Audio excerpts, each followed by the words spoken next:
ৰাজ্যৰ অংগনবাড়ী কৰ্মী সহায়িকাসকলৰ বাবে ডাঙৰ খবৰ। লগতে আশা মধ্যাহ্ন ভোজনৰ ৰন্ধন কৰ্মীসকলেও তেওঁলোকৰ দৰমহাক লৈ বিভিন্ন সময়ত দাবী জনাই আহিছিল। চৰকাৰী পক্ষলৈ স্মাৰকপত্ৰ প্ৰদান কৰিছিল আৰু ইয়াৰ উত্তৰ প্ৰদান কৰিছে মহিলা আৰু শিশু উন্নয়ন ৰাজ্যিক মন্ত্ৰীৰ ফালৰ পৰা এই পত্ৰখন প্ৰেৰণ কৰিছে। ইয়াত উল্লেখ কৰিছে শ্ৰদ্ধাৰ সঞ্জয় সিং, আপোনাৰ 23 ফেব্ৰুৱাৰী 26 তাৰিখে মহিলা আৰু শিশু উন্নয়ন মন্ত্ৰী ডাঙৰীয়াক উদ্দেশ্যি লিখা পত্ৰত উল্লেখ আছে আৰু ইয়াৰ সৈতে 17 ফেব্ৰুৱাৰী 2026 তাৰিখৰ প্ৰতিনিধিত্ব অংগনবাড়ী কৰ্মচাৰী কল্যাণ সংস্থা লক্ষ্ণৌ উত্তৰ প্ৰদেশৰ সভানেত্ৰী শ্ৰীমতী ইন্দু বাৰ্মাৰ পৰা লাভ কৰা প্ৰতিনিধিত্ব আগবঢ়াইছে। মই আপোনালোকক জনাব বিচাৰোঁ যে মিছন সক্ষম অংগনবাড়ী আৰু পোষণ 2.2 কেন্দ্ৰীয় পৃষ্ঠপোষকতা কৰা আঁচনি, নীতি আৰু পৰিকল্পনাৰ বাবে কেন্দ্ৰীয় চৰকাৰ দায়বদ্ধ আৰু এই আঁচনিৰ দৈনন্দিন কাৰ্যসূচী ৰূপায়ণৰ বাবে ৰাজ্য চৰকাৰ কেন্দ্ৰীয় শাসিত অঞ্চলসমূহ দায়বদ্ধ।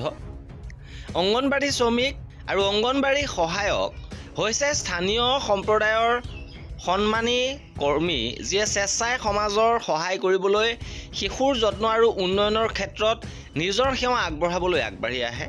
গতিকে তেওঁলোকে সন্মানীয় ধন লাভ কৰে, দৰমহা নহয়। অৰ্থাৎ কৰ্মীসকলে প্ৰতিমাহে 4,500 টকা আৰু সহায়িকাসকলে 2,250 টকা লাভ কৰে। ইয়াৰ উপৰি কৰ্মীসকলে 500 টকা আৰু সহায়িকাসকলে 250 টকাৰ অতিৰিক্ত প্ৰৰোচনাও প্ৰদান কৰা হৈছিল। ৰাজ্য কেন্দ্ৰীয় শাসিত অঞ্চলসমূহেও নিজৰ সম্পদৰ পৰা অতিৰিক্ত প্ৰৰোচনা দিয়ে, যিবোৰ ৰাজ্যভেদে বেলেগ বেলেগ। যোগ্যতাৰ মাপকাঠি সাপেক্ষে অংগনবাড়ী শ্ৰমিকৰ 50% পদোন্নতিৰ বাবে সংৰক্ষিত আৰু 50% তত্ত্বাৱধায়ক পদ অংগনবাড়ী শ্ৰমিকৰ পদোন্নতিৰ বাবে সংৰক্ষিত। সমাজৰ প্ৰতি তেওঁলোকৰ অৱদানৰ গুৰুত্বৰ প্ৰতি লক্ষ্য ৰাখি প্ৰধানমন্ত্ৰী জীৱন জ্যোতি বীমা আঁচনিৰ অধীনত অংগনবাড়ী শ্ৰমিক আৰু সহায়িকাসকলক 18 পৰা 50 বছৰ বয়সৰ কৰ্মী আৰু সহায়িকা আৰু প্ৰধানমন্ত্ৰী 2 লাখ টকাৰ জীৱন আৱৰণৰ বাবে জীৱন বিপদ যিকোনো কাৰণত মৃত্যুৰ আশংকা সামৰি বীমাৰ সুবিধা প্ৰদান কৰা হৈছে।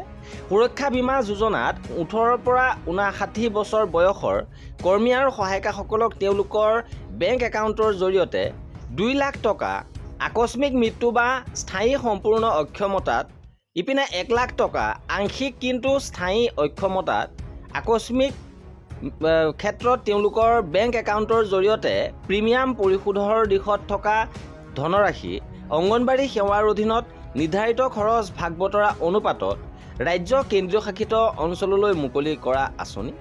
ৰাজ্য চৰকাৰে কেন্দ্ৰীয় শাসিত অঞ্চল আৰু প্ৰশাসনকো অনুৰোধ জনোৱা হৈছে যে যোগ্য কৰ্মী সহায়িকাসকলক প্ৰধানমন্ত্ৰী শ্ৰমযোগী মনধন PMSYM পেঞ্চন আঁচনিৰ অধীনত স্বেচ্ছামূলক ভিত্তিত নামভৰ্তি কৰি 60 বছৰ বয়সত নিশ্চিত মাহিলী পেঞ্চন লাভ কৰিবলৈ উৎসাহিত কৰা হৈছে।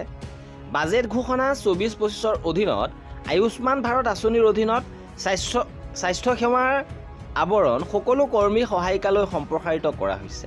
ওপৰৰ কথাখিনিৰ উপৰিও বছৰি 20 দিনৰ ছুটি, গৰ্ভপাতৰ সময়ত 45 দিনৰ বাবে এবাৰ বেতনে অনুপস্থিত আৰু 180 দিনৰ দৰমহাযুক্ত প্ৰসূতিৰ অনুপস্থিতিকে ধৰি অন্যান্য সুবিধাসমূহ কৰ্মী সহায়িকাসকলৰ বাবে সম্প্ৰসাৰিত কৰা হৈছে।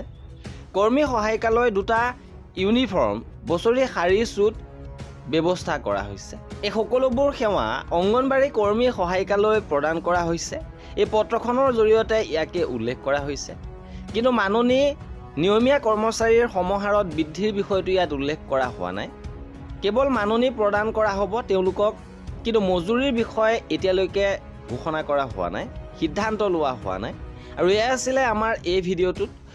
অংগনবাড়ী কৰ্মী সহায়িকাসকলৰ সকলো খবৰৰ বাবে আমাৰ চেনেলটো ছাবস্ক্ৰাইব কৰি ৰাখিব। ভিডিঅ'টো শেষৰলৈকে চোৱাৰ বাবে বহুত ধন্যবাদ।